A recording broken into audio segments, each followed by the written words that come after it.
এখন যারা ঘরের ভিতরে আছেন, আশেপাশে যারা ঘরে আছেন, সবার কাছে সবিনয় নিবেদন, ঘরে না থেকে বাইরে আসুন। বাইরে আগে বসো, সময় আগে বসো, আগে বসো। সময় আপনাকে ঘর থেকে জোর করে বের করে দেওয়া হবে, ঘরে রাখা যাবে না। যেরকম আপনি গোপাল দাকে বের করে দিয়েছিলেন, ওই সময়টা আপনার জন্য আসবে, ওটা আপনার জন্য আসবে। এই সংসারটা আমার কারোর জন্য আপন নয়, শুধু সময়ের অপেক্ষা মাত্র। সবার চরণে আমার ভক্তিপূর্ব প্রণাম। কারণ ভক্তের অধীন ভগবান, ভক্তের কৃপা না হলে ভগবানের কৃপা হওয়ার কোনো সম্ভাবনা নেই। আমরা কি করে ভক্ত হব? আমরা কি ভক্ত হতে পেরেছি? আমরা কি আমার ধর্মের আচরণ জানি? মোটেও জানি না। আপনার বাড়িতে অতিথি এলে, ব্রাহ্মণ এলে, গুরুদেব এলে, বৈষ্ণব এলে কি করতে হয় সেটাকে আপনারা জানি? আমরা জানি? মোটেও জানি না। কি করে হবে? রান্না যদি না জানেন, আপনার দ্বারা ভালো রান্না হবে না, অখাদ্য হবে। তদ্রূপ গুরু গোবিন্দের ভজনও শিক্ষা লাভ করতে হয়, অর্থ দিয়ে কেনা যাবে না। অহংকার থাকলে সব পতন হয়ে যাবে। হরে কৃষ্ণ। অহংকার বিমূঢ়াত্মা মিথ্যাচার শৌচ্যতে, অহংকারীকে ভগবান পছন্দ করেন না। হরে কৃষ্ণ। তাই এসেছি আজ অত্যন্ত একটা গুরুত্বপূর্ণ বিষয় নিয়ে। আমাদের গোপাল দাদা আমাদের এলাকার সবার খুব প্রিয় ভাজন ব্যক্তিত্ব ছিলেন। তাই তো আজ ধর্ম, বর্ণ, গোত্র নির্বিশেষে বহু লোক এসেছে তার অনুষ্ঠান নিমন্ত্রণ পেয়ে। এরকম অনেক জায়গায় আসে না। কেন আসে না? কারণ আমি ওর সাথে মিশতে পারিনি, আমার মতো করে মিশতে পারিনি, তাই আসে না। যাই হোক, প্রয়োজন তাই কথাগুলো বললাম, আমার প্রয়োজন তাই কথাগুলো বললাম। এখান থেকে আমাদের শিক্ষা গ্রহণ করতে হবে। কি কথাগুলো বললাম এখান থেকে সংগ্রহ করে রেখে দিতে হবে। কারণ আমি উত্তম চক্রবর্তী এই প্রান্ত থেকে ওই প্রান্ত ঘুরে বেড়াই। কারণ আমার দায়িত্ব, কর্তব্য হচ্ছে মানুষকে শেখানো। কারণ আমি কুলশ্রেষ্ঠ ব্রাহ্মণ কুলে জন্মগ্রহণ করেছি, মানুষকে শেখানো। হরে কৃষ্ণ। তাই সেই গোপালদার জন্য আমি আবারও মনে মনে প্রার্থনা রাখবো গোবিন্দ শ্রীচরণে। হে প্রভু, আজকে তোমার সেই মক্ষা নিঃসৃত অমৃত যে কথা শ্রবণ করলে মঙ্গল হয়, শ্রবণং মঙ্গলম। এখন ওদের সুবুদ্ধি হয়েছে, তাই তো আজ তোমার জন্য একটু অমৃত কথার আয়োজন করেছেন। যেখানে হয় গীতা ভাগবতের আলোচনা, যেখানে হয় হরিনাম সংকীর্তন, সেখানে ভগবান শ্রী গোবিন্দ ভক্তবৃন্দ নিয়ে সেখানে হাজির হয়ে যান। রাধা গোবিন্দ। তাই আমরা যেন এই আজকে যে অনুষ্ঠানটা হচ্ছে, সেই অনুষ্ঠানটা যেন আমরা সবাই আমাদের মা বাবা আপনজন চলে গেলে যেন করি। কেন করবো? এই বাড়িতে কালী পূজা হয়, তাই না? এই বাড়িতে কালী পূজাও হয়। মায়ের ভক্ত আমিও, মায়ের পূজা আমার এখানেও হয়। ব্রহ্ম এবং ব্রহ্মময়ী, অর্থাৎ সৃষ্টিকর্তা একাই সব। ভগবান সৃষ্টিকর্তা, সৃজন যিনি করেছেন তিনি একাই সব। অর্থাৎ ওনার বাইরে কিছু নেই। এই যে দেবতারা আছে, তারা তার প্রেরিত শক্তি মাত্র, তাদের নিজস্ব কোনো পাওয়ার নেই। তাই আরেকটা জিনিস মাথায় রাখতে হবে, আমরা যেন শ্রদ্ধা ভরে সেই কাজগুলো করি। কিন্তু আমার যখন মৃত্যু হবে, মৃত্যু তো মানুষের নেই। মৃত্যু মিথ্যা কথা। মানুষের মৃত্যু নেই। গীতায় লেখা আছে, আমার মুখের কথা নয়, গীতায় পরিষ্কার লেখা আছে 2য় অধ্যায়ে। অর্থাৎ তথা দেহান্তর প্রাপ্তি ধীরস্তস্থান মূর্ঝতি। এক দেহের ঠিক আরেক দেহে। এই বাড়িতে এত সুন্দর ঘর আসিল না, আসিল না, বড় ছিল না। নতুন করে ওরা সুন্দর সুন্দর ঘর করেছে। এই ঘরের মধ্যে কিন্তু অন্য কেউ থাকে না। এই বাড়িতে যারা বসত করে তারাই থাকে। স্ট্রাকচারের পরিবর্তন হয়েছে, কিন্তু এখানে যারা বাস করে তাদের কোনো পরিবর্তন হয় নাই। তদ্রূপ আমার এই দেহের পরিবর্তন হবে, কিন্তু আত্মার কোনো পরিবর্তন হবে না। এই জন্মে যে কাজ আমি করব সেই অনুযায়ী আমার জন্ম হবে। হতে পারি শিয়াল, কুকুর, হতে পারি নিকৃষ্ট জীব। যেমন কর্ম করব তেমন আমার জন্ম হবে। জন্মনাং কর্মনাঙান্তে মতা বুদ্ধি জনার্দন। তাই আজ আমরা এখানে বসেছি খুব মহৎ উদ্দেশ্য নিয়ে। এটাই হওয়া উচিত। কারণ কাঁধে করে যখন গোপাল বাবুকে নিয়ে গেছে এই পিছনের দিকে, তখন কিন্তু হরিনাম ছাড়া কোনো কিছু গতি নেই, একমাত্র হরিনাম। যখন হাতে জল তুলে আচমন করেছেন নমঃ শ্রী বিষ্ণুবে নমঃ, অর্থাৎ যিনি এখন আছেন, ভবিষ্যতে ছিলেন এবং অতীতে ছিলেন, ভবিষ্যতেও থাকবেন। যা নাকি অক্ষয়, তাকে বলা হয় কি? পরম ব্রহ্ম। যার কোনো ক্ষয় নেই, যার কোনো বৃদ্ধি নেই, যার কোনো রূপ নেই, যে নাকি নিজে ইচ্ছায় আমাদের সনাতন বলে নিজে ইচ্ছায় আমি রূপ ধারণ করি। যদি ভজন করতে হয় কোথায় করবেন? প্রত্যেকটা সৃষ্টির সাথে ভগবান জড়িত। আমরা প্রশ্ন শুনে অনেক জায়গায়, আমরা কোনো বৃক্ষে পূজা দেই, আমরা কেন জলে পূজা দেই, আমরা কেন আগুনে পূজা দেই, আমরা কোনো সূর্যকে পূজা দেই। আরে বাবা, যদি জল না থাকে, শুদ্ধ জল আমি বাঁচতে পারবো না। যদি সূর্য উদিত না হয়, পৃথিবী ধ্বংস হয়ে যাবে। বৃক্ষলতা যদি পৃথিবীতে না থাকে, অক্সিজেনের অভাব হয়ে যাবে, আমরা অক্সিজেন পাবো না এবং ফল ফুল কিছু পাবো না। যদি তৃণলতা মাঠে না জন্মায়, সেখান থেকে শস্য উৎপাদিত হবে না। ঈশ্বর নেই কোথায়? ঈশ্বর কোথায় নেই সেটা বলেন তো? সর্বভূত বিরাজমান। অর্থাৎ তাকে ভজন করার রাস্তা একটাই। আমি যে পৃথিবীতে এসেছি, আমাকে যে মানব জন্ম করে পাঠিয়েছেন, আমার জন্য অন্ন বস্ত্র বাসস্থান থাকার জন্য আরাম আয়েশ সব আমার জন্য করেছেন, তার কাছে কৃতজ্ঞতা প্রকাশ করা। আমরা কি করতে পেরেছি? পারিনি, আরো চাই। এই সুন্দর একটা ঘর আছে, মনে মনে কল্পনা আছে আমি একটা বিল্ডিং করতে পারলে ভালো হতো, কিন্তু আমার যে কোন একটা সময় আসবে আমি বিল্ডিং এ মারা গেলে আমার ছেলেরা ঘর থেকে বের করে দেবে। ঘর থেকে বের করে দেবে কেন? ভালোবাসা কোথায় গেল? ভালোবাসাটা কোথায় গেল? আজকে যদি কোনো ছেলে বিয়ে করে, ভগবান গোবিন্দ যেন এই বিপদে কাউকে না ফেলে, বাসর রাত্রে যদি স্ত্রী মারা যায় রাত 12টার সময়, অথবা স্বামী মারা যায়, ওই স্ত্রী কি বলবে স্বামীটা আমার কাছে রাত্রে থাক? বলবে না। ওই স্বামী কি বলবে? ওই স্ত্রী আমার কাছে থাক? বলবে না। কেন বলবে না? অর্থাৎ ওই দেহকে আমি ভালোবাসিনি। ওই দেহের ভিতর সব আছে, কোনো কিছু হারাইনি, শুধু কোন জিনিস হারিয়ে গেছে তাকে খুঁজতে হবে। আত্মনেব আত্মন তুষ্ট, আত্মার সাথে ভালোবাসা করতে হবে। অর্থাৎ দেহি এবং দেহ, গাড়ি এবং ড্রাইভার, দেহি এবং দেহ, গাড়ি এবং ড্রাইভার, অর্থাৎ দেহ এবং রুহু বা আত্মা। রুহু আত্মাবিহীন এই দেহটা অচল, পচে গন্ধ হয়ে যাবে, ঠান্ডা হবে, কিছুক্ষণ পরে দুর্গন্ধ ছড়াবে। সুতরাং তাকে খুঁজতে হবে। তন্ত্রে মন্ত্রে গীতা ভাগবতে বায়ুরূপে আছো তুমি, প্রত্যেক জীবের দেহেতে। অর্থাৎ সৃষ্টিকর্তা কোথায় থাকেন?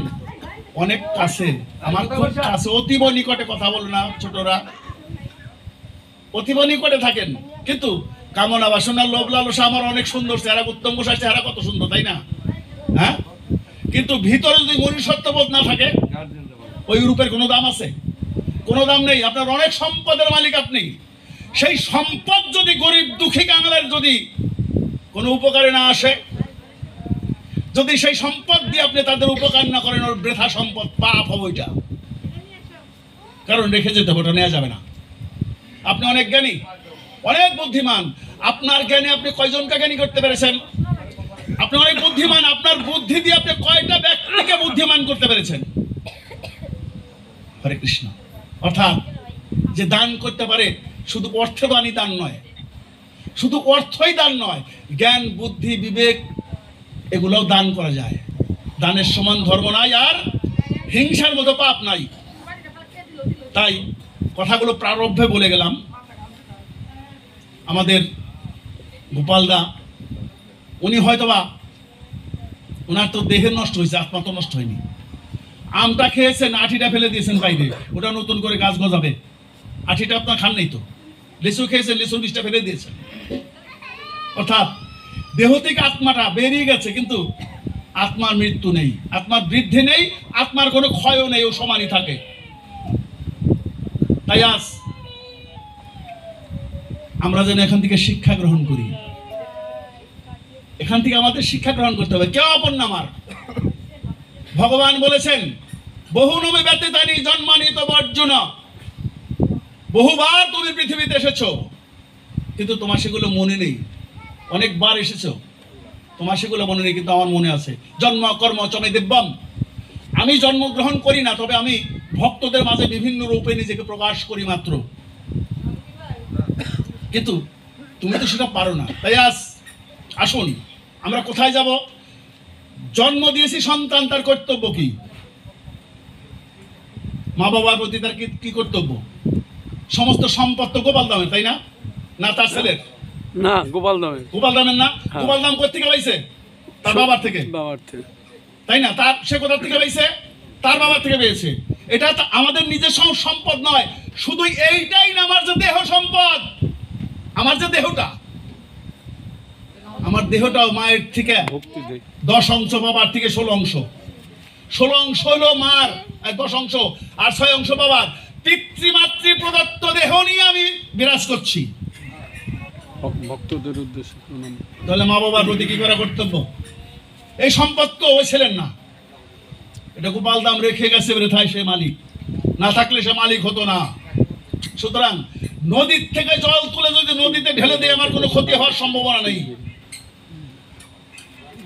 আমি বড়টিয়া নদীর থেকে 5 কলস জল তুলেছি, জল তুলে নদীতে ফেলে দিলাম, আমার বড় ক্ষতি হবে?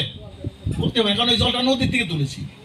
তাই আমাদের কর্তব্য হচ্ছে, মা বাবা যদি চলে যায় পৃথিবী ছেড়ে, সাধ্য অনুযায়ী তার জন্য একটু পারলৌকিক কার্যাদি করা, এবং এরকম ভক্তদের ডেকে এনে একটু গীতা ভাগবতের আয়োজন করে তাদের হাতে একটু প্রসাদ তুলে দেওয়া, এবং তাদের কাছে প্রার্থনা রাখা।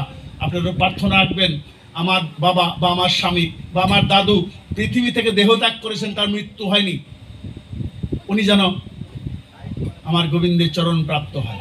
রাধে রাধে রাধে। আমরা কি বলেছি কোনোদিন এই বাড়িতে? কখনো বলেছি? বলো, মনে হয় না আমার।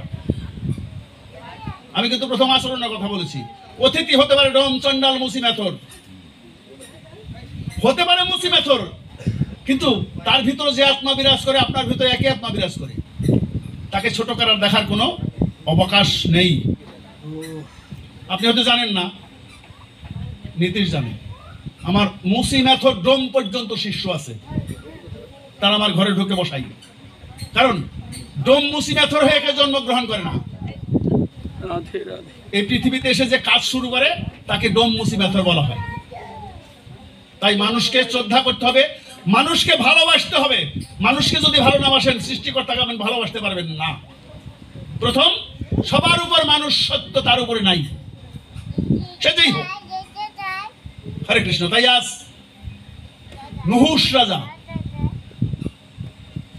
নুহুস পুত্র দদাচি, নুহুস রাজা কি করেছিলেন? তিনি এক বিশাল যজ্ঞের আয়োজন করেছিলেন। সেই যজ্ঞের আয়োজন করে তিনি দানের বন্দোবস্ত করেছিলেন। দান অপরাধের জন্য রাজা বলি পাতালে প্রবেশ করেছিল। দান অপরাধ কি বলি যাব।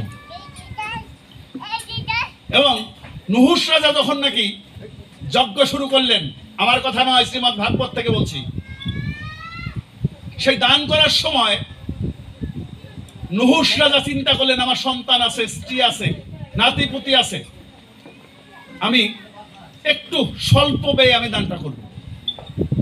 তখন গরু দান করতো, 101টা গাভী দান করত, এবং দানের নিয়ম হলো সুস্থ গাভী দান করা। এখন তো গাভী দানের কোনো প্রশ্নই ওঠে না, কারণ যে মূল্য, যারা আছে সেও দেবে না, এবং যার নেই সেও দেওয়ার কোনো প্রশ্নই ওঠে। তবে হ্যাঁ, দেওয়া যাবে যৎকিঞ্চিৎ মূল্য, সাধ্য অনুযায়ী, কৃপণতা যেন না হয়। তাই নুহুস দান করলেন কি, ল্যাংরা গরু, বৃদ্ধ গরু, অর্থাৎ যেগুলো কোনো কাজে লাগবে না, এরকম 101টা গাভী দান করেছিলেন। যখন তার মৃত্যু হলো, এই অযোগ্য দানের দরুন কি হলো? তিনি না গেলেন স্বর্গে, না গেলেন নরকে। কোথায়? মাঝখানে ঝুলেছিলেন। অপরাধ। হরে কৃষ্ণ। তাই আমি যে ভাতটা খেতে পারবো না, সেটা যেন কাউকে না দেই। যে বস্ত্র আমি পড়তে পারবো না, সেটা যেন না দিই, তাহলে মাঝখানে ঝুলে যেতে হবে। আমার কথা নয়, ভাগবতের কথা। আমরা যেন সেগুলো না করি। পারবো না, দেবো না, কিন্তু দিলে অবশ্যই ব্যবহারের উপযুক্ত কিছু দিতে হবে। খেতে দিবেন পান্তা পচা ভাত, আপনি খাবেন ঘরের মধ্যে ভালো ভাত, এটা হবে না। দেন না, প্রয়োজন নেই, কোনো প্রয়োজন নেই। যাইন আপনি আমার বাড়িতে দেখেন, ওই যে নীতিশ যায়, অহংকার করি না, আমি বলি গোবিন্দ হয়ে, আমি অনাহারে থাকি, কিন্তু আমার বাড়িতে ভক্ত এসেছে, আমার বাড়িতে গোবিন্দের ভক্ত এসেছে, আমি যে ভিক্ষা করে এসেছি, আমার জন্য আমি ভক্ত সেবা হয়। রাধে রাধে ভক্তদের সেবা হওয়ার পরে যদি তাদের উচ্ছিষ্ট কিছু থাকে আমি সেটাই মুখে দেবো, কারণ আমি জানি আমার এই মানব জনম বৃথা হয়ে যাবে, কিচ্ছু নিয়ে যেতে পারবো না, সব রেখে যেতে হবে। রাধে রাধে তাই আজ নহুষ রাজা উপর থেকে গোবিন্দর কাছে প্রার্থনা করেছে তার আত্মা, প্রভু আমার, আমি যে অপরাধ করেছি, আমার একটা সন্তান আছে নাম দধাছি, তুমি যাও, তুমি তাকে স্বপ্নে গিয়ে বলো আমার এই অপরাধের দরুন আমি ঝুলে আছি মাঝখানে, সুতরাং আমার জন্য শুনেছে নরমের যজ্ঞ অনুষ্ঠান করে, তাহলে আমি উদ্ধার হবো, নচেত হতে পারবো না। হরে কৃষ্ণ। ভগবান ভক্তের অধীন তিনি নহুষকে স্বপ্নে দেখালেন, নহুষ তোমার বাবা দান অপরাধের দরুন মাঝখানে ঝুলে আছে, তুমি অতি শীঘ্র তুমি নরমের যজ্ঞ করো, ঘুম থেকে উঠে উপযুক্ত সন্তান গোপাল দাস ছেলের মতন, যেমন ওর বাবার জন্য এই হরিনাম ভাগবত আয়োজন করেছে, নামার বাবার কল্যাণ হবে, এটাই হওয়া উচিত।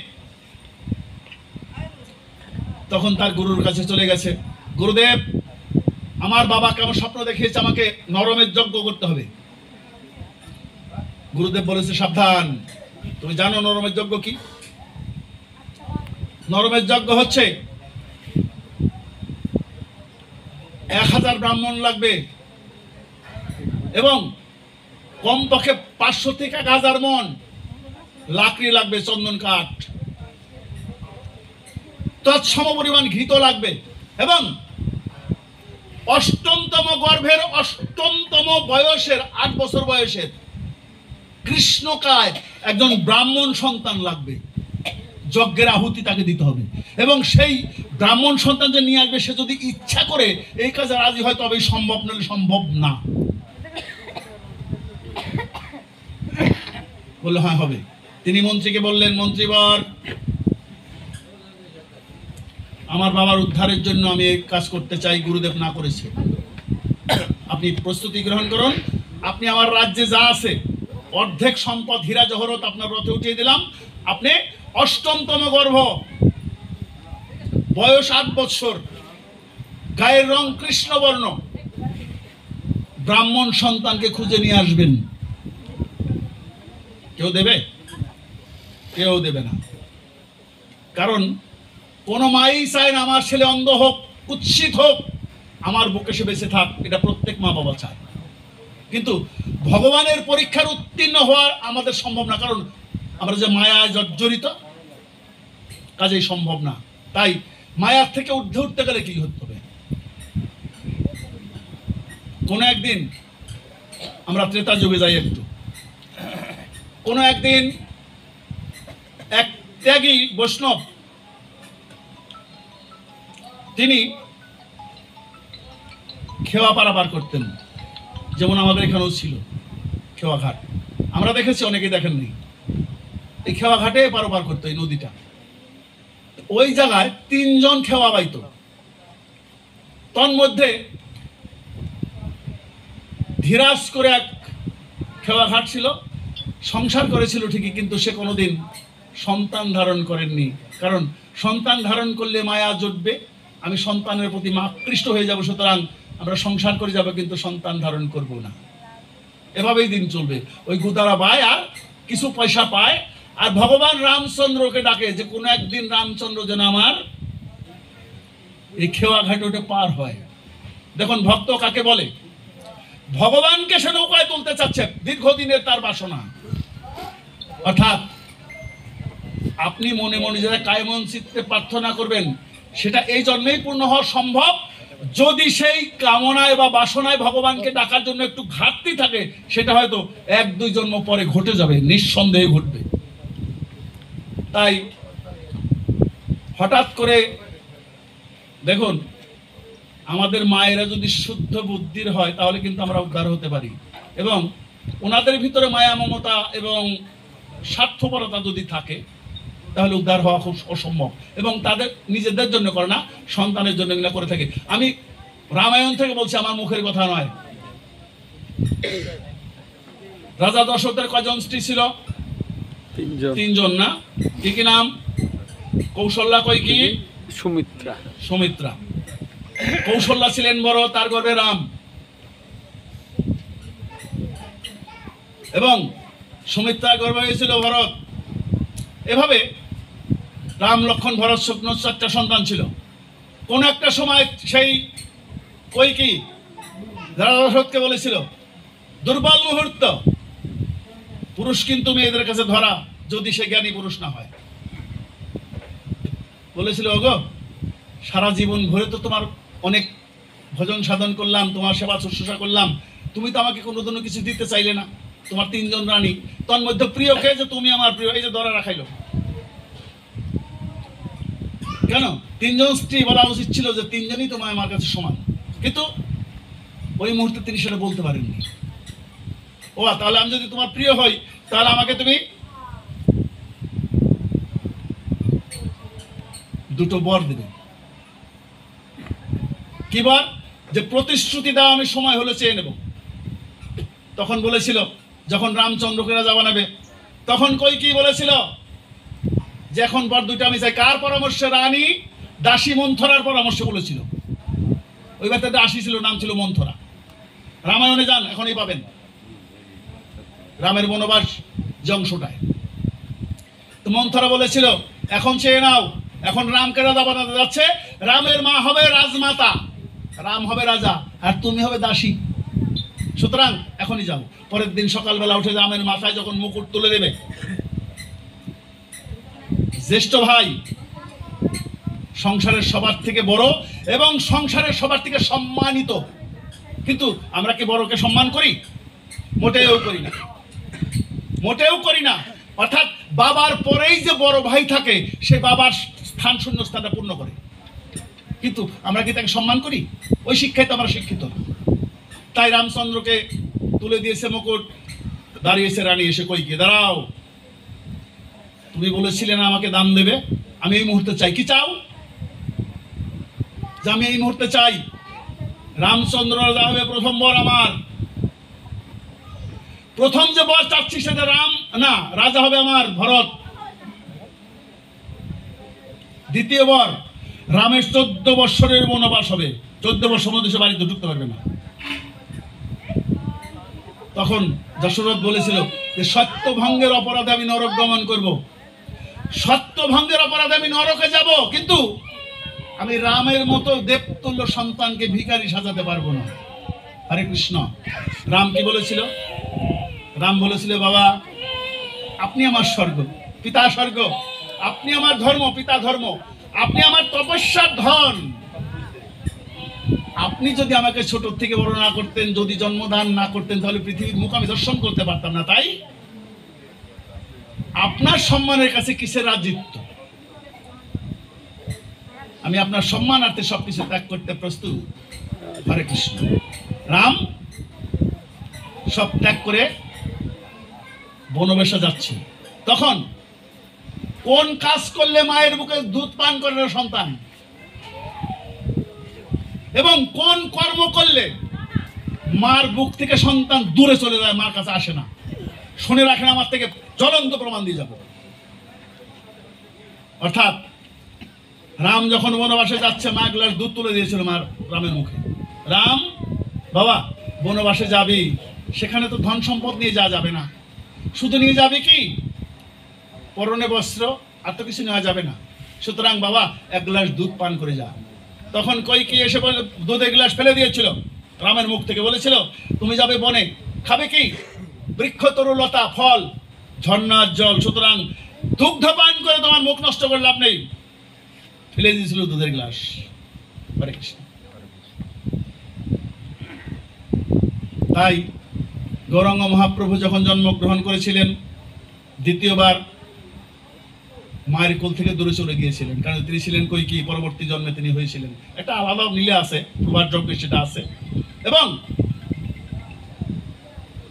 কৃষ্ণ কোথায় জন্ম নিয়েছিল? যশোদার গর্ভে নয়। যখন কৃষ্ণ জন্ম নিল দেবকীর উদরে, তাই না? এই দেবকী ছিল কৈকেয়ী। তাই মার বুক থেকে চলে এসেছে, মার বুকে স্তন পান করেননি কে? ভগবান শ্রীকৃষ্ণ। আমার কাছে সব ডাটা আছে, একদিনের পাঠে কিছু বলা যায় না। এখন যখন বনবাসে গিয়েছে তখন নদী পার হতে হবে, সেই ধীবর রাজ বসে আছে ভাঙা একটা নৌকা নিয়ে। রামচন্দ্র কবে আসবে আমি তাকে পার করে দেব।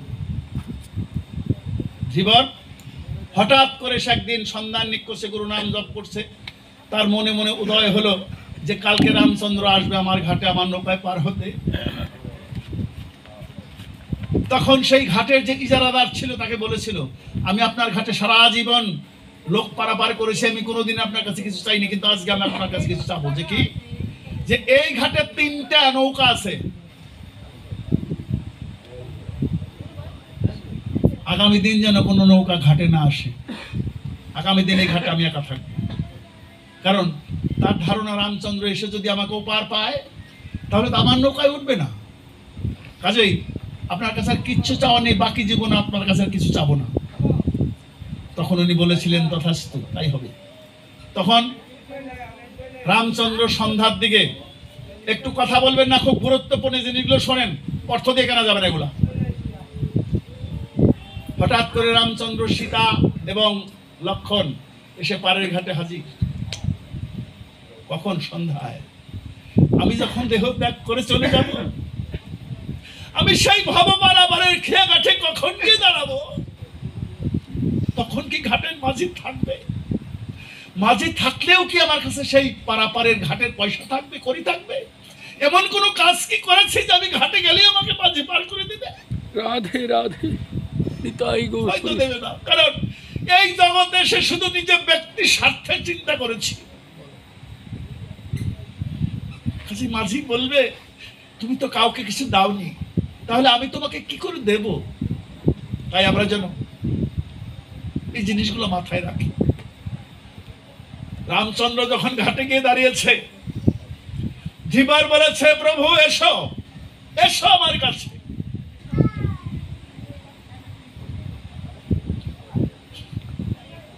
রামচন্দ্র বলছে, তুমি কি আমাকে চেনো? যে না, ভক্ত কি ভগবানকে চিনতে পারে না? নিঃসন্দেহে চেনে। বলছে, কি করে চিনবো প্রভু? তুমি যদি কাউকে ধরা না দাও কেউ তোমাকে ধরতে পারে? তুমি যদি কাউকে কৃপা না করো কেউ কি তোমার কৃপা লাভ করতে পারে? পারে না। এসো। মা সীতা উঠেছে, লক্ষণ উঠেছে নৌকায়। বলছে, আমার নৌকা ছোট নৌকা, জল উঠে ভাঙা তরি, আমারও তো দেহ তরিটা ভেঙে গেছে, আমারও তো দেহ তরিটা নানান রকম ভাবে ফুটো হয়ে গেছে। সর্দি, কাশি, জ্বর, হার্টের প্রবলেম, ডায়াবেটিস, কত রোগ ব্যাধি আমার শরীরে। আমার শরীরটাও তো ফুটো, আমার দেহ তরি তো নষ্ট হয়ে গেছে। এই নষ্ট তরি নিয়ে আমি কি করে আমার ভব পারাপারে হব? তাই আজ দেখুন ভক্ত কাকে বলে। তখন মা উঠেছে, সীতার মা উঠেছে, লক্ষণ উঠেছে। যখন রামচন্দ্র উঠতে যাবে তখন বলেছিল, তোমাকে আমি নৌকায় তুলতে পারবো না। দেখুন ভক্ত কাকে বলে। আমি তোমাকে নৌকায় তুলতে পারবো না। কেন? আমি কি অপরাধ করেছি যে তুমি অপরাধ করনি? অপরাধ করেছি তোমার ওই যুগল চরণ, কারণ ওই দুটো বড় দূষিত।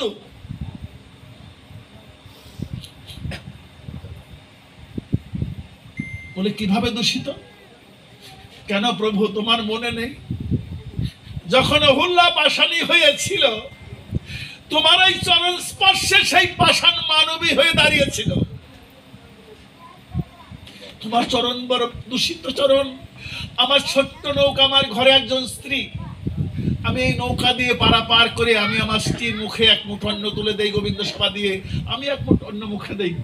যদি তোমার চরণ স্পর্শে আমার এই নৌকাটা নতুন করে একটা স্ত্রীর সৃষ্টি হয়, আমি তো ওদের খেতে দিতে পারবো না, সুতরাং আমি তোমাকে পার করতে পারবো না। রামচন্দ্র অনুরোধ করছে, পার করে দাও মাঝি ভাই, আমাকে একটু পার করে দাও। ধীবর বলছে, পার করতে পারি এক শর্তে। যে কি? যে তুমি, আমি এখানে বসবো জলের মধ্যে, তুমি আমার কোলে এসে বসবে। তোমার চরণের দোষ না, তোমার চরণে যে ধুলা থাকে ওইটার বেশি দোষ। ওই চরণের ধুলা যেখানে লেগে মানবী হয়ে যায় পাথর। হরিবল হরিবল নিতাই গৌর হরিবল। তোমার ওই চরণ ধুলায় যদি পাথর মানব হতে পারে, আমার নৌকাটাও তো মানবী হতে পারে। সুতরাং আমি তো আর খেয়া পারাপার করতে পারবো না। কাজেই তুমি আমার কোলে এসে বসবে। আমি গঙ্গা জল দিয়ে তোমার দুই চরণ থেকে ধুলোগুলো সব বিদায় করে দেব। তোমার এই চরণের দুষ্ট ধুলা যেন আমার এই নৌকায় না লাগে। রামচন্দ্র বলেছিল, আমার ধারণাও ছিল না এত বড় ভক্ত এই গুদারা ঘাটে বসে আছে। তখন নৌকায় উঠেছে, নৌকা হেলে দুলে যায়, জল উঠে। বলছে, ধীবর তোমার নৌকা যে ডুবে যাচ্ছে, যে যদি বাঁচতে হয় তাহলে নৌকার জলটা তুমি ফেলে দাও। যদি পারে যেতে হয় তাহলে নৌকার জলটা ফেলে দাও, নাহলে নৌকাটা ডুবে যাবে। হরে কৃষ্ণ হরিবল। কত বড় ভক্ত, কত বড় বিশ্বাস তার ভিতর বিরাজ করে। তখন সীতা দেবী বলেছিল, ধীবর আমি তোমাকে চিনতে পেরেছি, নিঃসন্দেহে তুই পার হও, আমি জল ফেলে দিচ্ছি। মা সীতা তখন নৌকার সেই ভাঙা তরি জল ফেলতে থাকে। যখন নদীর মাঝখানে যায় তখন জীবন নৌকাটা দুলাতে থাকে। নৌকা ডুবে ডুবে অবস্থা। রামচন্দ্র বলছে, আমি সাঁতার জানি। লক্ষণ সাঁতার জানে, কিন্তু সীতা তো সাঁতার জানে না। নৌকাটা ডুবে গেলে কি হবে? সীতা যে ডুবে যাবে। ধীবর বলছে, প্রভু আমি নৌকাটা দোলাচ্ছি কেন জানো? যে কি, যে ওপার গিয়ে তুমি বলবে আমার কাছে পারের করি নেই। আমাকে যদি করি না দাও, আমার ঘরে স্ত্রী আছে, আমি তার মুখান্ন তুলে দিতে পারবো না। সুতরাং আমি মাগনা পার করতে পারবো না। হরিবল। রামচন্দ্র বলেছে, তুমি তো জানো আমি বনবাসী, আমার কাছে একটা পয়সাও নেই, শুধু পরনের বস্ত্র ছাড়া আর কিছু নেই। তো আমি কোথা থেকে তোমার পয়সা দেব? অনুগ্রহ করে পার করে দাও। বলছে, না সম্ভব না, আমি তোমাকে পার করতে পারবো না বিনা পয়সায়। কাকে বিনা পয়সায় পার করে? হরে কৃষ্ণ। কিছুক্ষণ পরে ধীবর বলছে, তাহলে এক শর্তে পার করতে পারি। যে কি? আমি জানি ওরা গেছে গেছে কই ওরা? এই যে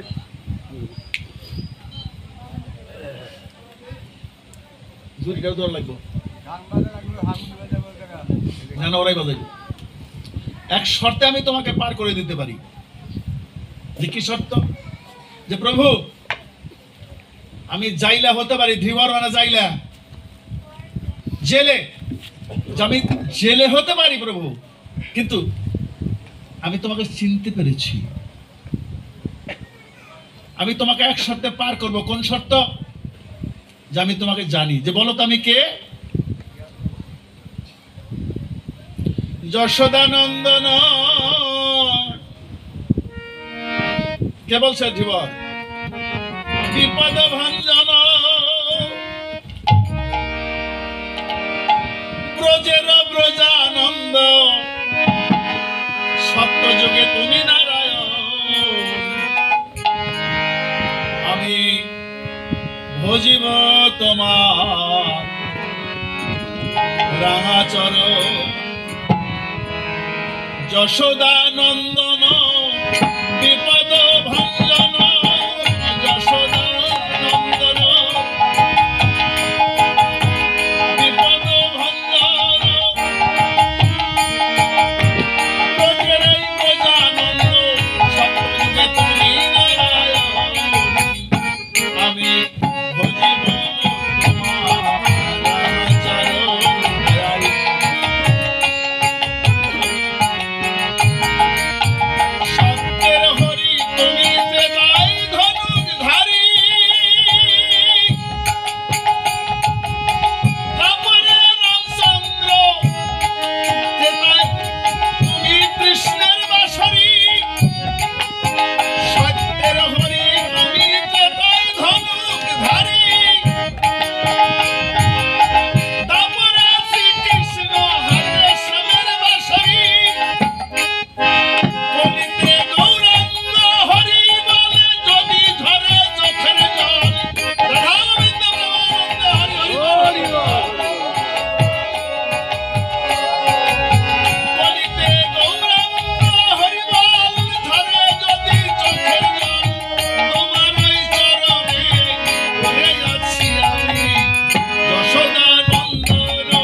অর্থাৎ যিনি ভক্ত তাকে দেখলে চেনা যায় না, তার অহংকার নেই, তাকে অনেক মন্দ কথা বললেও সে মনে খারাপ কিছু করে না। যৌন অনুসূচতি যখাস্কতি শুভ অশুভ পরিত্যাগী জমৎ ভক্ত সমপ্রিয়। কোথায় লেখা আছে গীতায়? আমার মুখের কথা নয়। তাই বলছে প্রভু এক শর্তে পার করতে পারি। যে কি শর্ত? যে আমার জন্য নয়, এই কলিহত জীব কামনা বাসনা লোভ লালসায় মেতে থাকবে, কিন্তু সারাদিন পরে যদি কোন এক ভক্ত প্রাণ ভরে হা কৃষ্ণ গোবিন্দ বলে তোমাকে ডাকে দয়া পায়, সারাদিন গৃহকাজে থাকুক, কিন্তু কোন একটা সময় যদি সে সংসার ভুলে গিয়ে তোমার কাছে হা কৃষ্ণ গোবিন্দ বলে যে তোমাকে ডাকে, তুমি তাকে পার করে দেবে, কথা দাও আমাকে। সে তোমাকে অর্থ দিতে পারবে না। আরো একটা শর্ত, যে কি? যেখানে হবে গীতা ভাগবতের আলোচনা, যেখানে হবে বৈষ্ণবদের আগমন, সাধুগুরুর আগমন, সেখানে যারা আসবে সেই অমৃত কথা যারা শ্রবণ করবে, প্রভু তুমি তো বলেছো বৈষ্ণবের চরণ ধুলায়, সাধুগুরুর চরণ ধুলায় সম্পূর্ণ পাপ ক্ষয় হয়ে যায়, এটা তো তোমারই মুখের কথা। সুতরাং তারা যদি আসে, মহাপাপিষ্ট হোক, তোমাকে পার করে দিতে হবে প্রভু। ওরা তো পারে ঘরে এসে দাঁড়াবে, ওরা তো কান্না করবে, আমাকে পার করে দাও, আমাকে কথা দাও, তুমি তাদের পার করে দিবে। রামচন্দ্র বলেছিল তথাস্তু, তথাস্তু, যা, তুমি যখন বলেছো তোমার এই কথাগুলো মেনে নেব। তাই তো গৌরাঙ্গ মহাপ্রভু এসেছিলেন জীবের ঘরে ঘরে, হরিনাম প্রবেশ করে দিয়ে গেছেন। কোনো সাধন ভজন, কোনো নিয়ম কিচ্ছু লাগবে না, শুধু হরে নাম ঐব, হরে নাম ঐব, হরে নাম ঐব কেবলম কাল্লু নাস্তিব নাস্তিব বুদ্ধিরন্নতা। তাই আজ নহুষ পুত্র তার মন্ত্রীবর গিয়েছেন, পথে গিয়ে দেখেন এক ব্রাহ্মণ বসে বসে কান্না করছে। কি হয়েছে আপনার? জামার 8টা ছেলে, আজকে ঘরে এক মুঠো চাল নেই। তখন বলল যে আপনার ছেলে ছোট জন, বয়স কত? যে 8 বছর। দেখতে কেমন? কৃষ্ণবর্ণ। বলছে হয়ে গেছে। তাকে বললো ব্রাহ্মণ মহোদয়, তাকে আমি রাজপুত্র করে নিয়ে যাব আমার রাজার বাড়িতে। নহুষ রাজা খুঁজতে চেয়েছে এরকম একজন ছেলে, আপনি দেবেন? যে হ্যাঁ, রাজার বাড়িতে গেলাম, আবৃত্ত নেই, আমার এখানে কত দুঃখ কষ্ট করে, আমি পাঠিয়ে দেব। তখন ছোট করে নিয়ে আসছি, অনেকগুলা জায়গা পেঁচিয়ে নিয়ে আসছি, তো এই জন্য বেশি বড় করবো না। তখন তার মাকে ডেকেছিল, মা আমি চলে যাচ্ছি। মা কিন্তু কান্নার আওয়াজ পৌঁছেনি। মা জানতেন যে আমার ছেলে কোথায় যাচ্ছে। নিয়ে এসেছে কোথায়? যজ্ঞস্থলে। আকাশ সমান অগ্নি জ্বলছে। অং ব্রহ্মার্পণ ব্রহ্ম হবি ব্রহ্মাগ্ন ব্রহ্মণা হতাম ব্রহ্ম এবতরে গন্তব্য ব্রহ্মকর্ম সমাধিনে যজ্ঞ হচ্ছে। সেখানে বিরাট এক এই তামার থালের মধ্যে বসানো হয়েছে তাকে, এবং ঘি দিয়ে তাকে স্নান করানো হয়েছে, তিল তুলসী যুক্ত করা হয়েছে। আমি যেমন তিল তুলসী যুক্ত করে গোবিন্দ চরণে তুলসী দিলাম, যুক্ত রাখা হয়েছে। সংকল্প করছে ব্রাহ্মণ, আমি যে সংকল্প করলাম সর্বপাপ বিমুক্তি পূর্বক গোবিন্দ চরণ প্রাপ্ত হোক। এবং মা লক্ষ্মী বলছে, নারায়ণ তোমার সৃষ্টি আমি ধ্বংস করে দেব। বৈকুণ্ঠ থেকে মা লক্ষ্মী বলছে, নারায়ণ এই ছোট্ট শিশুকে যদি অগ্নিতে ফেলে দেওয়া হয়, তোমার সৃষ্টি আমি রাখবো না, নষ্ট করে দেবো তোমার সৃষ্টি, কারণ আমি মা। ও আমার মতো মায়ের সন্তান, সুতরাং এটা কখনোই মেনে নেব না। নারায়ণ বলেছিল, আমার লীলা কি তুমি বোঝো? একটু অপেক্ষা করে দেখো কি হয়। মা লক্ষ্মী বলেছে, আমি কোনো বোঝাবাজি নাই, আমি চললাম মত্তধামে। বিশাল অগ্নিকুণ্ড জ্বালানো হয়েছে এবং ব্রাহ্মণ পণ্ডিতরা 1000 ব্রাহ্মণ দূরের থেকে ঘি আহুতি দিচ্ছে, 100 হাত লাঠি লম্বা তার মাথায় করে, এত বড় অগ্নিকুণ্ড। চরকার মধ্যে তাকে তোলা হয়েছে। তখন ভগবান নারায়ণ উপর থেকে বললেন ব্রহ্মদেবকে, ব্রহ্মদেব আমার পরম ভক্ত, সে আমার নাম জপছে বসে বসে, দেখছো? মৃত্যুকে সে ভয় করে না, কারণ সে জানে মৃত্যু আসবে। জাতস্যই ধ্রুব মৃত্যু, জন্ম যার হয়েছে তার মৃত্যু আসবে। তাই সে যখন তোমার কাছে প্রবেশ করবে, যেমন মায়ের কোলে সে খায়, তদ্রূপ তুমি তাকে কোলে নিয়ে বসে থাকবে। তার জন্য কোনো ক্ষতি না হয়, সাবধান। ব্রহ্ম বলেছিল, তথাস্তু। কি করলো? চরকার মধ্যে বসিয়ে ঘুরিয়ে তাকে সেই অগ্নিকুণ্ডে নিক্ষেপ করা হলো 8 বছরের শিশুকে, এবং সে বসে বসে ভগবানের নাম ধরছে। আর ব্রহ্মা যাওয়ার সাথে সাথে কোলে নেওয়ার আগে মা লক্ষ্মী তাকে কোলে তুলে নিয়েছে।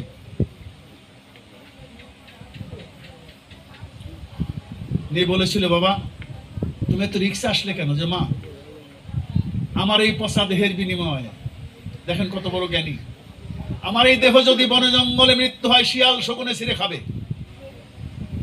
যদি আমি বাড়িতে মারা যাই, যদি কেউ না থাকে, পচে গলে পোকায় খাবে।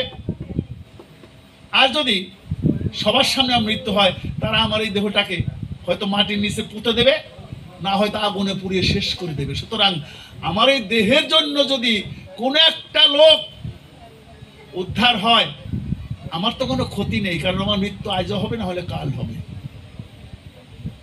হরে কৃষ্ণ। তাই মা লক্ষ্মী বলল, চলো, তুমি শুধু বৈকুণ্ঠে যাবে না, তোমার সামনের 7 পুরুষ, পেছনের 7 পুরুষ, 14 পুরুষকে আমি তোমার জন্য আমি নারায়ণের কাছে বলবো, বিষ্ণুর কাছে বলবো, তিনি যেন তোমার সেই পুরুষদের শুদ্ধ করে দেন, এবং আগামীতে যে পুরুষগুলো আসবে তারা যেন ভক্ত হয়ে পৃথিবীতে আসে, তারা যেন আমার নারায়ণের চরণ প্রাপ্ত হয়। আমি নারায়ণকে সে কথা বলবো। পরবর্তীতে নহুষের কারা কারা আসছিল সেই সময়টা আমার হাতে নেই। ভাগবতে গেলে সবাই দেখবেন যে নহুষের পরে কারা কারা এসেছিল, দদাসী, দদাসীর পরে কে এসেছিল, এইভাবে 7ম পুরুষ, তারা কিন্তু সবাই স্বর্গবাসী হয়েছে। তদ্রূপ আমি ওখানে প্রার্থনা রেখেছি আমার গোপালদার জন্য। গোপালদার ছেলে যে অনুষ্ঠানটা করেছে, আমার ভগবান শ্রী গোবিন্দ যেন গোপালদা ভুল ত্রুটি যতটুকু করে থাকুক, আমরা পৃথিবীতে আসলে অনেক ভুল ত্রুটি করে থাকি, সেই ভুল ত্রুটিগুলো ক্ষমা করে দিয়ে যেন আমার গোবিন্দ তাকে চরণ আশ্রিত করে নেন, এবং আমরা যারা ভাগবত শ্রবণ করলাম আচরণগত দিক আমরা যেন এখান থেকে শিক্ষা গ্রহণ করি, সেই প্রার্থনা থাকবে। সবাই ভালো থাকবেন, সবাই সুন্দর থাকবেন। ছোট করে ধরেন শেষ করে দেব, কারণ যাহা শুরু তাহা শেষ করতে হয়। আসুন। জয় রাধে।